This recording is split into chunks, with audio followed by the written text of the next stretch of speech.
आज के मुख्य समाचार।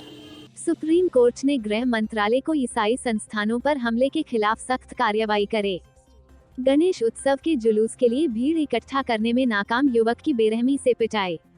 देश की सबसे पुरानी राजनीतिक कांग्रेस पार्टी में आंतरिक कलह जारी। भांडुप पूर्व के भांडुप गांव के तालाब में 1.5 दिन की गणपति का विसर्जन धूमधाम किया गया। विसर्जन में भांडुप गांव के रहवासी भारी संख्या में उपस्थित थे। कोरोना के कारण 2 साल से गणेश उत्सव नहीं मनाया गया था, जिसके इस साल भारी संख्या में लोगों उपस्थित है।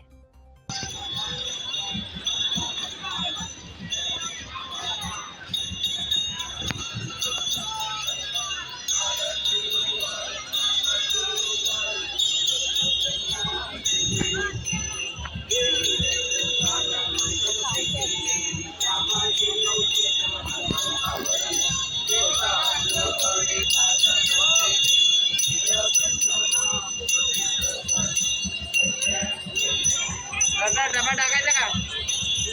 तेव्हा गाडी येते.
मुंबई सुप्रीम कोर्ट ने गृह मंत्रालय को ईसाई संस्थानों और पुजारियों पर कथित हमलों पर उठाए गए कदमों पर उत्तर प्रदेश, छत्तीसगढ़, हरियाणा, ओडिशा, मध्य प्रदेश, बिहार, कर्नाटक और झारखंड से सत्यापन रिपोर्ट प्राप्त करने का आदेश दिया।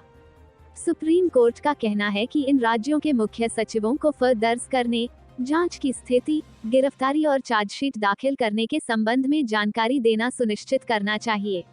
सुप्रीम कोर्ट ने रिपोर्ट तैयार करने के लिए 2 महीने का समय दिया। जस्टिस डीवाई चंद्रचूड़ और जस्टिस हिमा कोहली की पीठ ने मामले की सुनवाई की। पीठ ने कहा कि व्यक्तियों पर हमले का मतलब यह नहीं है कि यह समुदाय पर हमला है। हालांकि अगर इस मुद्दे को पीआईएल के जरिए उठाया गया है, तो ऐसी किसी भी घटना के दावों की जांच करनी चाहिए। इस पर सॉलिसिटर जनरल तुषार मेहता ने कहा कि सत्यापन करने पर जनहित याचिका में उठाए गए ज्यादातर मामले झूठे पाए गए हैं। यह मुद्दा एक वेब पोर्टल पर पब्लिश आर्टिकल पर आधारित है। उन्होंने कहा कि इस तरह की जनहित याचिका में कोर्ट को आदेश जारी नहीं करना चाहिए। इस पर पीठ ने राज्यों से रिपोर्ट मांगने के लिए गृह मंत्रालय को 2 महीने का समय दिया। तीस्ता सीतलवाड़ मामले में सुप्रीम कोर्ट ने गुरुवार को सरकार ने जवाब मांगा है। कोर्ट ने हैरानी जताई कि गुजरात हाईकोर्ट ने कार्यकर्ता तीस्ता सीतलवाड़ की जमानत याचिका को 6 सप्ताह बाद यानी 19 सितंबर को सुनवाई के लिए क्यों सूचीबद्ध किया है। दरअसल याचिका पर हाईकोर्ट में पिछली सुनवाई 3 अगस्त को हुई थी। सुप्रीम कोर्ट ने गुजरात सरकार से शुक्रवार को दोपहर 2 बजे तक जवाब मांगा है। इसके बाद प्रधान न्यायाधीश उदय उमेश ललित, न्यायमूर्ति एस रविंद्र भट्ट और न्यायमूर्ति सुधांशु धूलिया की पीठ ने सीतलवाड़ की याचिका पर अगली सुनवाई शुक्रवार को तय की। सीतलवाड़ को 2002 के गुजरात दंगों के मामलों में निर्दोष लोगों को फंसाने के लिए कथित तौर पर सबूत गढ़ने के आरोप में गिरफ्तार किया गया था। मामले में नाखुशी जाहिर करते हुए सीजेआई ने कहा कि हम इस मामले की सुनवाई कल दोपहर 2 बजे करेंगे। इस दौरान हमें ऐसे उदाहरण दें जहां ऐसे मामलों में आरोपी महिला को उच्च न्यायालय से ऐसी तारीखें मिली हों या फिर इस महिला को अपवाद बनाया गया है। अदालत यह तारीख कैसे दे सकती है? क्या गुजरात में यह मानक प्रथा है? गुजरात उच्च न्यायालय ने 3 अगस्त को सीतलवाड़ की जमानत याचिका पर राज्य सरकार को नोटिस जारी किया था और मामले की सुनवाई 19 सितंबर को तय की थी। सुप्रीम कोर्ट शुक्रवार को एक एनजीओ द्वारा दायर एक जनहित याचिका पर सुनवाई करेगा। याचिका में सरकार को कश्मीरी हिंदुओं और सिखों के पुनर्वास के लिए निर्देश देने की मांग की गई है।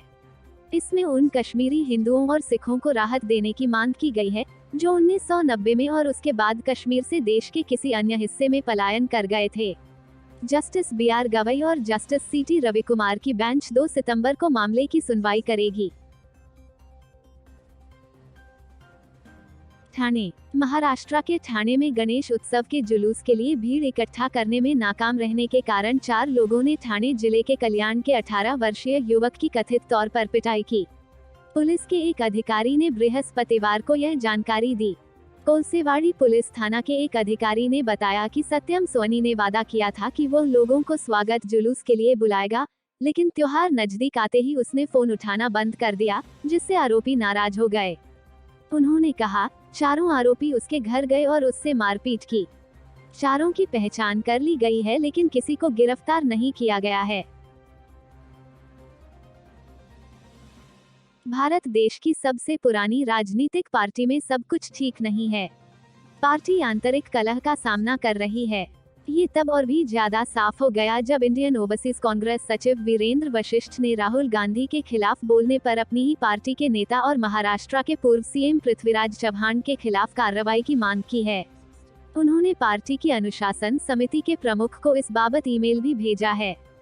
इंडियन ओवरसीज कांग्रेस सचिव वीरेंद्र वशिष्ठ ने हालिया टेलीविजन डिबेट शो के दौरान राहुल गांधी के खिलाफ बोलने के लिए पार्टी नेता पृथ्वीराज चव्हाण और G23 के कुछ अन्य नेताओं की निंदा की है। वशिष्ठ ने पार्टी की अनुशासन समिति के प्रमुख तारिक अनवर को एक मेल भेजकर महाराष्ट्र के पूर्व मुख्यमंत्री के खिलाफ कार्रवाई की मांग की है।